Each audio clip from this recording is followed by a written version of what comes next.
Few soldiers in Vukovar thought the latest peace deadline would make much difference to their war.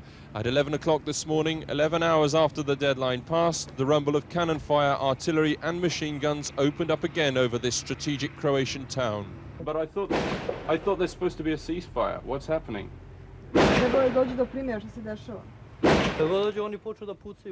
They shrugged. Many here told us outright they wanted the Federal Army to take more Croatian territory. Some soldiers, still plainly recovering from injuries, were back at the front line this morning. We watched as reinforcements arrived along the only road into Vukovar that the federal forces control. Because of sniper fire in the area where we were sheltering, we could get no further down this road, but the smoke up ahead betrayed the fact that there are still a few things left to burn and destroy in the ruins of Vukovar.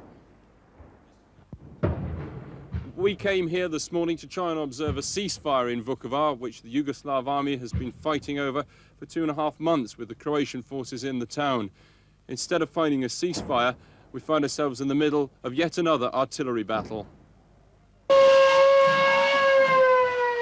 The Federal Army may have retaken their barracks at Vukovar, but this siren warned of incoming sniper and mortar fire. Soldiers here took shelter in what's their officers' mess, their command center and a bunker, all in one. Their leader said the Croats had offered a 100,000 Deutschmark bounty on his head. The people have to decide whether they want the Yugoslav army or not. We shall only go when the people want us to go.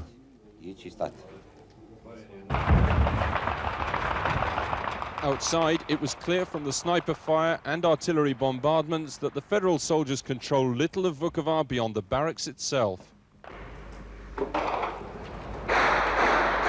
As these soldiers pointed out the damage Croatian militias had inflicted to their barracks, they said the reason they couldn't gain control of Vukovar was because the Croatians moved around in a network of tunnels and catacombs. Except for a tank, the only way further into Vukovar for these soldiers was in this, an armoured personnel carrier. This medical team had a report that one of their number had been severely wounded in the town. They got the wrong location and for some moments were trapped again by sniper fire. Eventually, the man was found, dead, shot through the eye on his first day at the front line. Another young man killed fighting the war for the politicians. And for a commanding officer who flatly rejects the idea of peace. This is still not the end of the war. We've not carried out all our tasks. The mission is to win Vukovar.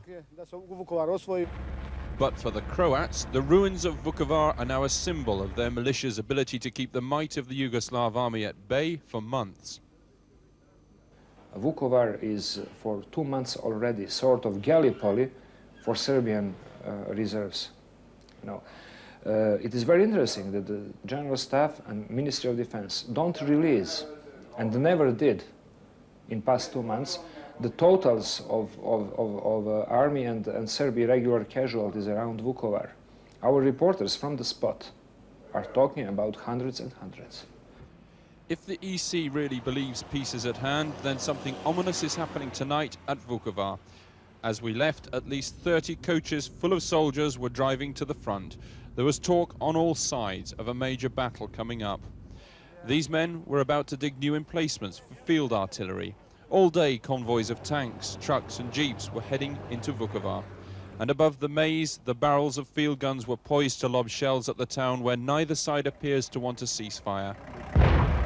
Alex Thompson, ITN, Vukovar, Eastern Croatia.